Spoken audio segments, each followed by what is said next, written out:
think for a lot of us who are celebrated for overachieving and being resilient and being strong, a lot of us don't know who we are without being important. And we find importance from being brilliant, from being creative, being smart, being, well decorated, these kinds of things. And so when it comes to rest, we don't really know what to do, because who are we without having to strive and perform for people's approval? I don't think that I really got a chance to do that in my life, especially not as a young adult or child. Like, there was no room for being loved and praised for who you really were. It was about your performance. It was about what people thought of you. When I was growing up, what people thought of me was really important. It was taught that that is what's really important, especially in Christian spaces. We're taught to be of use to people, to be a good instrument in the world, to be a good tool, for lack of better words. And so when your entire identity harps on how useful you are to other people, you are quite literally putting your self-worth and your even definition of yourself in the hands of other people, including your worthiness. You're not worthy if you're not helpful. You're not worthy if you're not brilliant. You're not worthy if you're not hyper individualistic and, you know what I'm saying? Revolutionary. You don't matter. No one's going to remember you or your name. And even though that sounds crazy, for me, that was actually quite true. I was celebrated for being extraordinary. I was celebrated for going above and beyond. Some people have that experience where their parents were they got rewarded for, getting good grades or all these other things, but even that's bad, right? I don't even want to use that as an example, because that's quite literally being celebrated for being excellent, and I think in preparation for the real world, our parents tried to be as realistic, using air quotes, with us as possible, and telling us that, no one is going to care about you. You know what I mean? And no one's going to care unless you work twice as hard. No one's going to see you unless you exhaust yourself. And while that might be how the world works, it's not right. It's not correct. So without the proper foundation, the foundation that a lot of us stand on is overachieving. Overachieving for worth and value and importance and love. Bending over backwards, exhausting yourself. It's hard to set parameters in your life and safeguards in your life when you're quite literally rewarded for being exhausted. The most loved, the most honored woman in any room is the woman who gives the most. You know what I'm saying? And when you don't have much and you're trying to audition for enoughness, you're overgiving. You're overcommitting. You're just overdoing, just doing too much. Prioritizing things that don't even center or concern you, right? But because you're trying to get your needs met, because you're trying to get seen, and for a lot of people, being seen and loved, using air quotes loved, because we all have different definitions of that, but we equate the attention with love, right? The accolades with love. And for a lot of us, that meant protection. For a lot of us, that meant we're going to be taken care of. We're going to eat tonight. Our teacher's going to see us, right? We're not going to be forgotten. If I overachieve, then I'll be important to my teacher, and my teacher will protect me from bullying. Things like this. And I'm really learning a lot about myself resting, because resting is actually really hard. Centering myself is actually very hard. I feel like we're in a season where everybody's center yourself and decenter men, and I'm all for that. I'm not saying I'm against it, but it's hard. You know what I'm saying? It's so hard when you're not only raised in a condition, in a culture that celebrates you for removing your soul from your body, right? Again, celebrating for being exhausted, celebrating for being the overachiever, for making good grades and, never staying home. And it's like this sick world that we live in. But when you are rewarded for abusing yourself, when you are rewarded for putting yourself on the shelf and platforming everyone else, how do you reckon with that? How do you heal? How do you rest when literally resting when you were growing up means that you wouldn't be provided for? Resting meant you would be criticized. Resting would mean harm would find you. Like hypervigilance is a thing that I'm dealing with because I had to always watch my back. I had to always anticipate what was next. There was no one looking out for me. I think about back in my home, like my caregiver was my abuser. That messes with your head. The person who's supposed to provide you protection is actually the one causing you pain and suffering. And so what does that teach you? That you can't depend on nobody. That the only person you can depend on, the only person you can lean on is yourself. Ooh, the sun is hot today. But the only person that you can lean on is yourself. And that is exhausting. Some of this stuff that we talk about, like hyper individualism and all this other stuff, like some of that is not self-imposed. You feel me? Some of that is residue and remnants of us surviving. And it's not as simple as, flicking on a switch and being like, oh, I'm going to center myself today. No. Like, in order for me to survive, I had to center everybody else. In order for me to survive, oh, the squirrel's eating from the bird feeder. But anyway, in order for me to survive, I had to make sure everybody else was happy. I had to people please. You feel me? So now in my 30s, I'm literally learning who I am and what it actually looks like and means to center myself. Because in theory, I get it, right? It's quite simple. But in practice, that joint is hard. Good morning. In practice, I don't even know where to begin. Because I've been a stranger to myself for 30 years.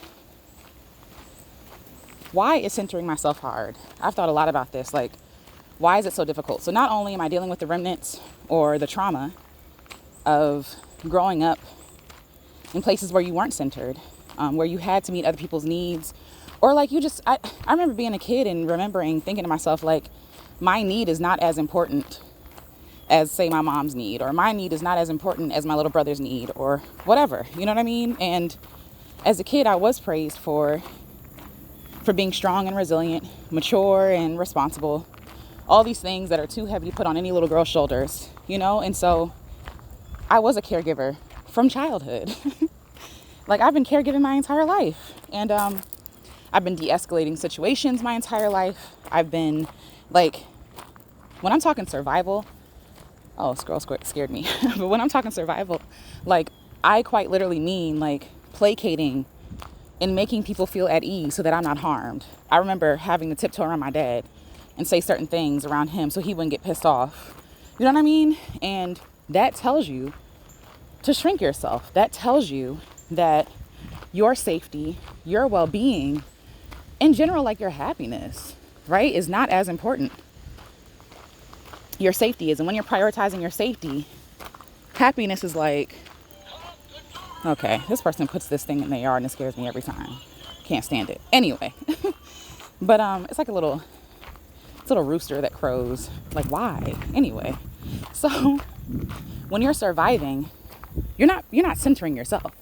You're centering everyone else and being hyper vigilant about everyone else and their needs to make sure that you're safe. Survival is not centering. You feel me? Like, survival is not centering yourself. It's not focusing on yourself. And so, because I never really had a chance to develop those skills, I don't know what I'm doing. I have no idea what I'm doing. Also, when you grow up in a place where you are punished, you are called selfish. Selfish is like the worst thing you can be called. Then you avoid it like the plague. You avoid anything that feels uncomfortable because it feels like selfishness, right? Like saying no to an event. I feel terrible. I feel like an awful person telling people no. it's not something like I made a whole song about it, and like I'm still practicing no. That's hard for me because sometimes my heart wants to do something, but I know that I don't have the capacity or the energy to do it, or to do it well. You know what I mean? And whatever I want to put my mind, my hands, my heart to, I want to be able to give it my full attention. You know? Hello, Blue Jay. Good morning. I want to give it my full attention. You know what I mean? And I don't want to half do anything. You know what I'm saying? But also I'm changing my thoughts around that, because sometimes done is better than perfect.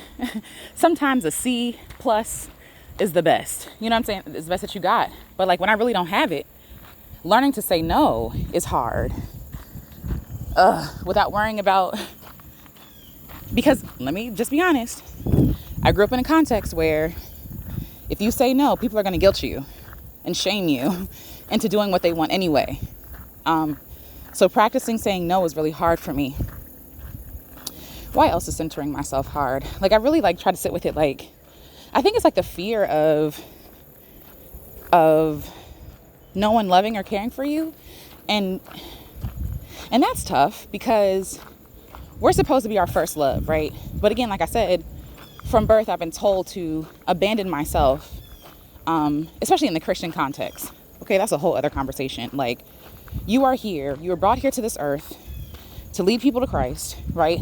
To deny yourself, to carry your cross, and to suffer through life. Like, that's the messaging. So even this idea of like pleasure and joy, for the sake of joy, right? We're told to enjoy our suffering. We're taught to find joy in places that are actually really, really hard, and sad. And so even for me, like relearning what joy really looks like in my life without suffering first, like suffering is not the price you have to pay for joy. I'm still learning that.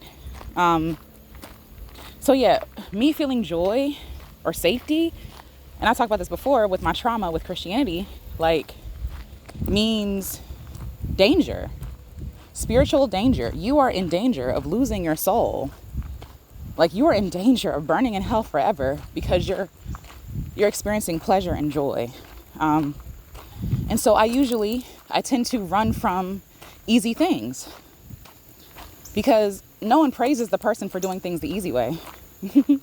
No one praises the person for not bleeding and suffering and scraping and striving, right? Like that's the price you have to pay for love and for accolades and for respect. You know what I'm saying? Like what would it look like for someone to be celebrated for not working hard, for doing things the easy way, using air quotes, the easy way, yeah.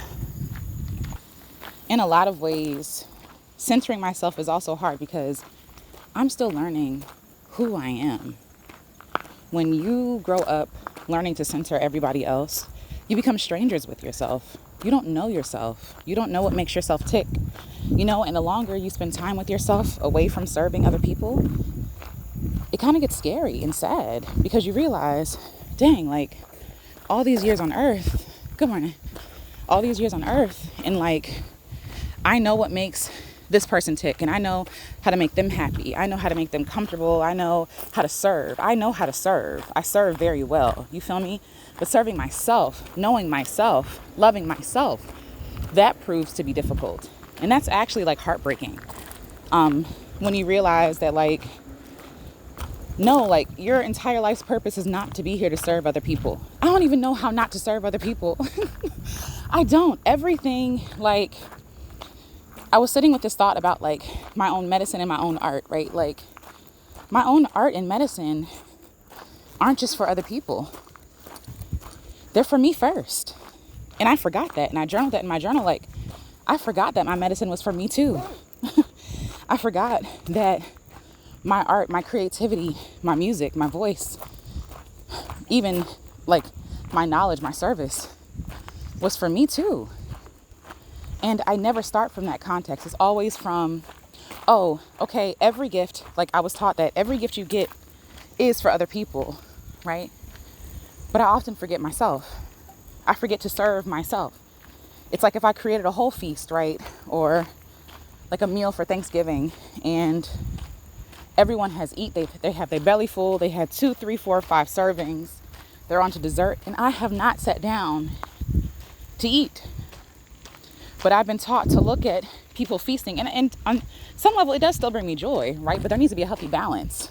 Like, yeah, it can bring you joy to see people eating your food, because food is created with love. And a lot of things I do is with love. But at the same time, girl, you got to love yourself. You're allowed to be served first from your own meal. You're allowed to feed yourself first and put a plate to go in the fridge or a couple, because you cook that. You feel me? And it's like being a servant. Marissa talks about servitude, right? Colonial servitude. This idea of always like my very essence in being, the purpose of me being on this earth is to serve people, is a wicked thought, a wicked idea. And we're taught to be grateful for that. What?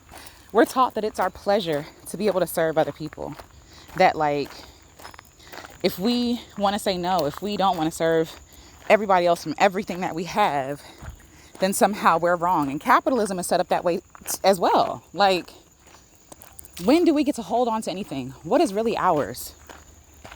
You know what I'm saying? Everything's for sale.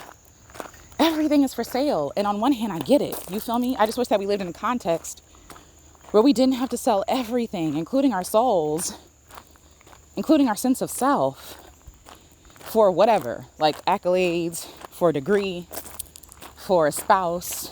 You know what I'm saying? Like, whatever that is, for acceptance at your church, for the feeling of enoughness.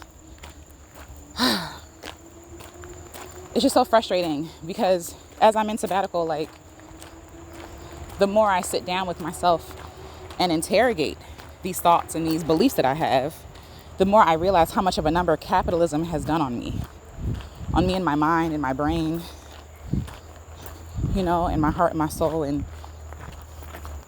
my spirit. You know, when you come to earth, you get 5 years before someone's telling you who to be, how to be, what to do. You don't even have a chance. We don't even have a chance. You know, we make room for children to be selfish, for children to self-preserve, to say no. You know, we teach them, obviously, because sometimes they're just being bratty. It is what it is. But also, like, shout out to the babies with boundaries. You know what I'm saying? Shout out to the babies who were, like, taught that they were allowed to have boundaries. Because a lot of us were not. Good morning. You know? And, like, even in today, we don't celebrate people who have boundaries. We'll look down on them, especially if they're black women. Because how dare you? How dare you, black women, say no? That's how the world looks at us. And it's so ingrained that we become the people that look down on us. We start looking down on ourselves. Me, I'm talking about myself. I start looking down on myself. Girl, you haven't done anything all day. Oh my gosh. Like, what in the world? Like, this whole thing is so new. Centering myself is a practice, because I feel the anxiety creeping up in my throat. I feel the self-judgment and the criticism that really isn't my voice, but the voices of past teachers, parents, elders, people who tell you, like, oh, you can't be lazy. You know what I mean? Like, the guilt, the shame, the fear that comes up with centering myself, seeing myself as a worthy investment. Like, I am worthy of the best slice. You know what I mean? Like, the biggest piece of chicken, I'm worthy of that. Like, I'm worthy of my own time and my own love and my own care before everyone else. I'm allowed to say no and put down everything else. And yeah, center myself. So I appreciate all the people who are doing the revolutionary work of centering themselves. Shout out to y'all. Y'all are showing me how.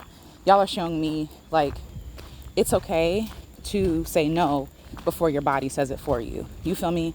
It's okay to go with your first gut reaction. It's okay to be like, you know, no, or maybe later, or can we do it this way? You feel me? Like, honoring the way that I do things. Like, as a child, you're taught not to honor anything that comes from you.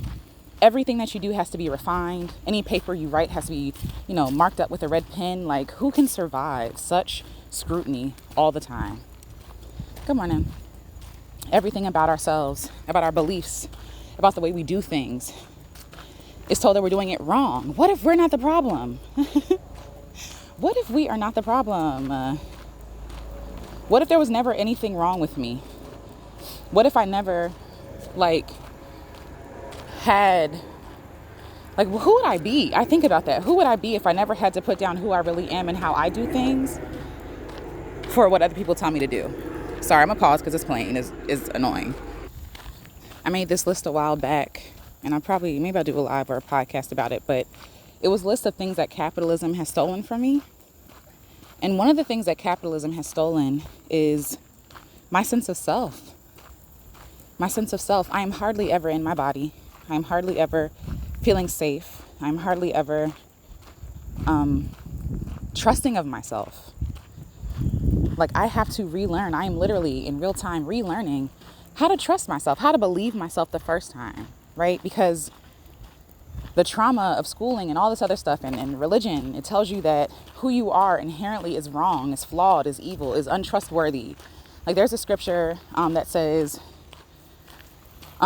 basically that the heart is deceptive. That the heart is deceptive. I don't find that to be true. I don't. I think, yes, I can be deceived for sure, right? But whose heart is deceptive? Because a lot of stuff in my heart didn't even come from me. Let's talk about that. A lot of stuff in my heart came from other people, and that stuff was deceptive.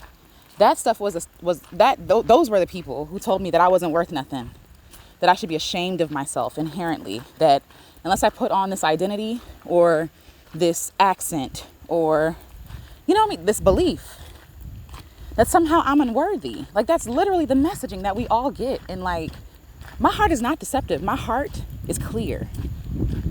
I'm not saying I'm perfect, never said that, but my heart has good intentions, honey.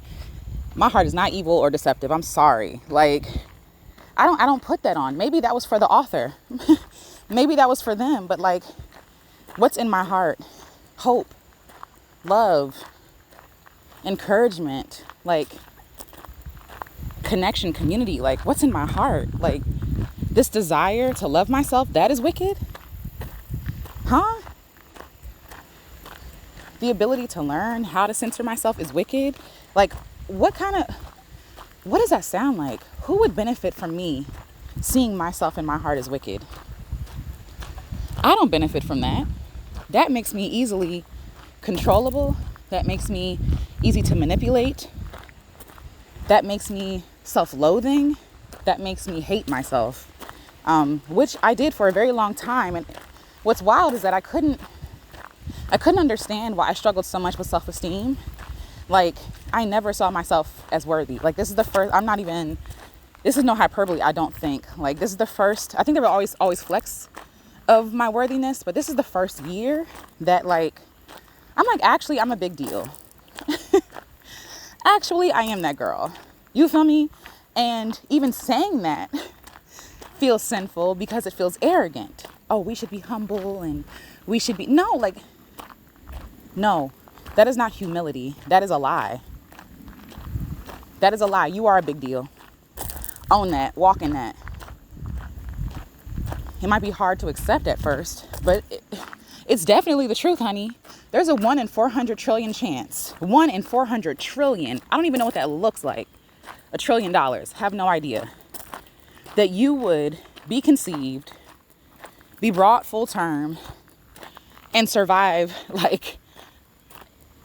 enough to come into the world. 1 in 400 trillion chance. That's a big freaking deal. Sorry. So sorry. I'm a big deal. And I feel like it even grieves my creator, the great creator. It grieves the great creator for me not to understand how much of a big deal I am. Ooh, I feel tears. Can you imagine putting your heart and soul into, I'm an artist out there, putting your heart and soul into a work of art? Putting, what it feels like to create something that is just totally your own. You know what I mean? And it has all this meaning and You took all this time and energy and effort. You sacrificed so much just to have someone come and spit on it. We know how much that hurts as creatives. Like, I don't have any kids, so I'm just imagining here. Like, I would pray that if I did have children, that they are treated well, because I can't imagine giving birth, raising, loving someone just for a teacher to come along and tell them that they ain't nothing. Oh, I would have problems. I would have a lot of problems. That teacher gonna have a problem. You know what I mean? And like, we are creations. We are works of art. We are nature. Like, just as much beauty as a tree has, or like a butterfly, so do we. We have that same precious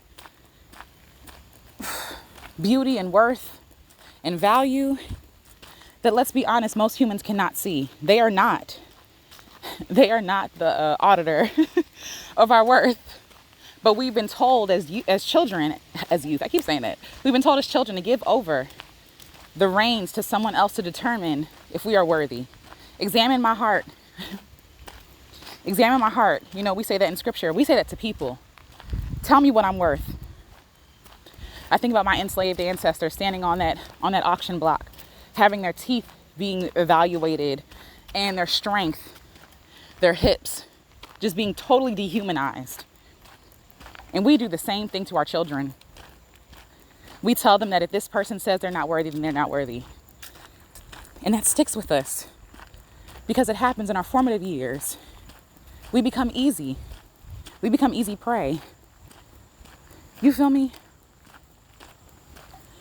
Woo. I wish centering myself was easier to do than say. But right now, for me, if I'm being honest, it's easier to say than do. And I'm also giving myself grace for that. That's not my fault. We do a lot of like blaming people.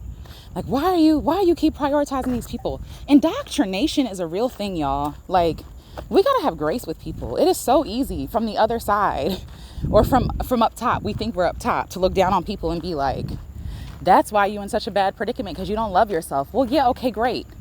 Just because that person doesn't love themselves does not mean that they deserve to suffer.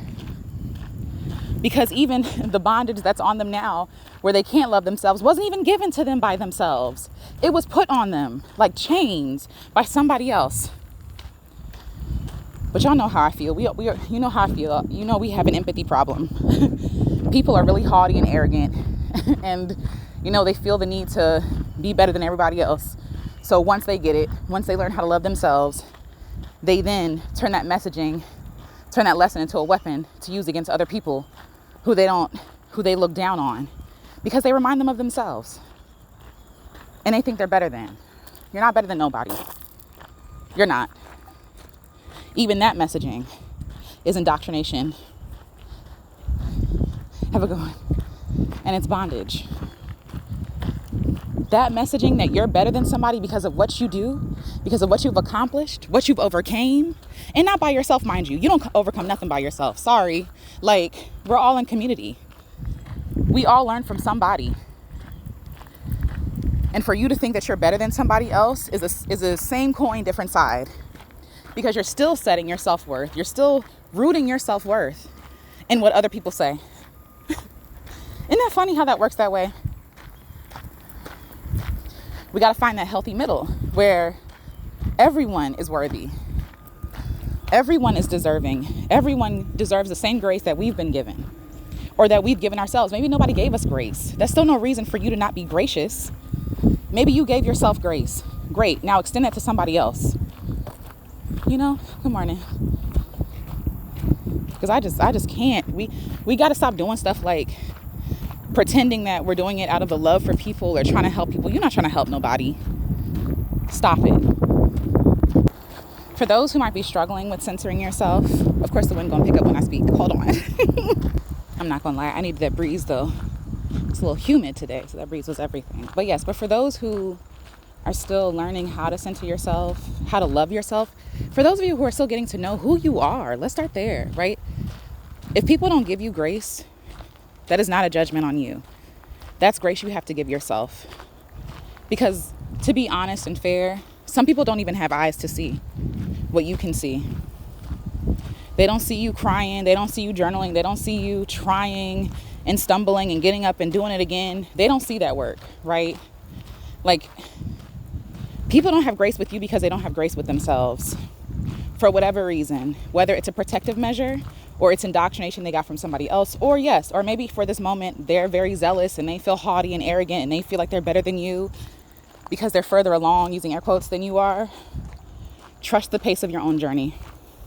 Trust that you are a good thing in every step of the way. You are learning.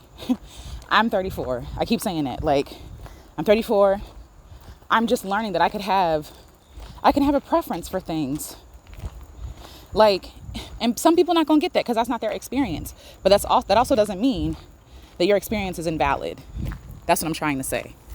Those that get it, okay? The Christian girlies, y'all get it, okay? The people pleasers that y'all had to learn how to people please to survive, the abuse survivors, hello, they get it. When your life is literally warped around and bent around and built around protecting yourself, there is no room for yourself. Even though it seems like that is like, oh, self-preservation, it's not centering yourself. It's centering other people to protect yourself. So even learning how to center yourself with safety, like in safety and in love, and not feel like, oh, someone's going to come and get me, whether that be a parent, a partner, a friend, a God, right? That nobody's going to strike you to hell for being selfish for a little bit. For being selfish, period. Like, even as I say, like, being selfish, like, oh, selfish is wrong. Says who? You know what I think is selfish? You know, what is selfish is demanding someone who is at their wit's end to be for you what they can't even be for themselves. That's selfish. That's beyond selfish. And I'm even unlearning, because the reason why I hate English, it's so limited. It's so binary. It's so rigid. Like, there is no nuance in the English language. Everything is like so on the nose. You know what I'm saying? Other languages, especially like romantic languages that I've studied, I don't know everything, but like, like they don't necessarily have an English translation because it's something that is above logic. It is something that is, and even as I say that, logic, because we prioritize logic so much here, we don't make room for spiritual. We don't make room, because all that is logic too. Emotions. Emotion is logical. If you slap me in the face and I get angry, that's logical. Like, what? Because you disrespected my person. You violated me. That is logical. So like, even this idea of like what's logical and what's not, all of this stuff has been skewed. The English language, the West, has like ruined humanity. So even in a Christian context, right? When I was growing up, we were taught, love God with all your heart, soul, mind, and love others as you love yourself, right? And heavy emphasis was placed on loving others. We kind of skipped over as you love yourself. You know what I'm saying? So like, in a lot of ways, like we didn't love ourselves. We were loving other people and trying to love a God through self-denial, through self-harm. I mean, call it what it is. You know what I'm saying? Like, unhappiness, because we're taught that we're inherently unworthy of our own time. You know what I'm saying? Unworthy of pursuing our interests or our dreams. Hello, butterfly. Good morning. You know, unworthy. That's the base. And then a Christ comes in and makes us worthy, right? Well, I don't even think that's what it is. You know what I mean? Because like, why would, like, there was a song I remember in summer camp we would sing and be like, God don't make no junk. And like, yes, because if I can be taken with the majesty and wonder, this world's going off, okay? If I can be taken with the majesty and wonder of the ocean, of the sky, of a cloud, what makes me think that I am somehow less magical and worthy and wondrous? So centering myself is not like, yeah, I can do the actions, but if my heart doesn't have room to lament, right, to be in a place of mourning and grief, because how many years, how much time how many tears, like how many things did I pass up thinking that like what I wanted to do, who I wasn't worthy. Like, I'm in a mourning stage. Yellow jacket, I don't want no problems. Okay. But yeah, but I'm in a mourning stage. Like, I'm still trying to figure out who I am after all these years of service, because low key, like, who I was had to do with the work that I did. I mean, look, we're in America, okay? First thing people ask you, what you do for a living? As if that's who you are. That's not who I am. I am not my labor, okay? I am not what I do for you. Like, no, I am infinitely like worthy and loved and majestic, and I'm complicated and complex, and I'm hard to reach, and you can't just bake me down, butter me. You can't just bake me down to my labor. That's the least important part of who I am. It's important. The work that I do, I think, is important, but that's not who I am. That's not who I am. And so centering myself, here goes that rooster again. Here it goes again. Anywho, but who I am, I'm still finding out who she is, you know?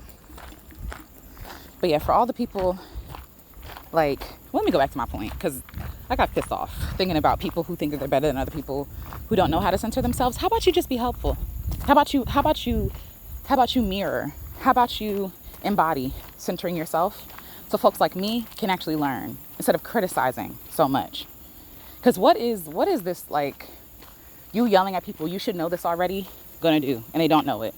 Okay, great, you feel great about yourself, which means that you don't feel great about yourself. If you have to make other people feel small to feel good about yourself, you don't feel good about yourself. It's not real. It's not real. So anyway, it's no surprise, my whole point, after reflecting why centering myself is really, really hard, or why for other people centering themselves is hard either. We're never rewarded for that. You know, like, there are very niche communities that I'm a part of that reward Black women specifically for centering themselves. Because as Zora Neale Hurston has said, Black women, I'm gonna say Black women, she said another word, but Black women are the mules of the world. That's how the world sees Black women, as mules, as tools, as a womb, as, you know, some place for men to grow. Like, oh, you need a good woman behind you. Like, behind every great man is a good woman. Why? Why doesn't he center himself and get himself together? What's going on? Why are we using Black women as a battery, as an energy reserve? And why is she never rewarded for giving that energy and that time and that attention to herself? Oh, it's Cookies. Hello, Cookies. You know, why is that? Because the world benefits when Black women don't know who they are. The world benefits when Black women don't center themselves. When we put our hands to the plow, so to speak, for this example, shout out to Zora Neale Hurston. When we put our hands to the plow for other people, we are celebrated. We are literally rewarded for centering everyone but ourselves. So whether we're talking about a spiritual context where women are supposed to submit to people and be quiet, be seen, not heard, put down their own passions for other people, for their families, their communities, while everyone else just gets to eat off of her without giving anything in return, you know, or in a familiar aspect, who was cooking the Thanksgiving dinners? Who was taking care of the sick? Those transitioning, like, and rewarded for it and expected to do it.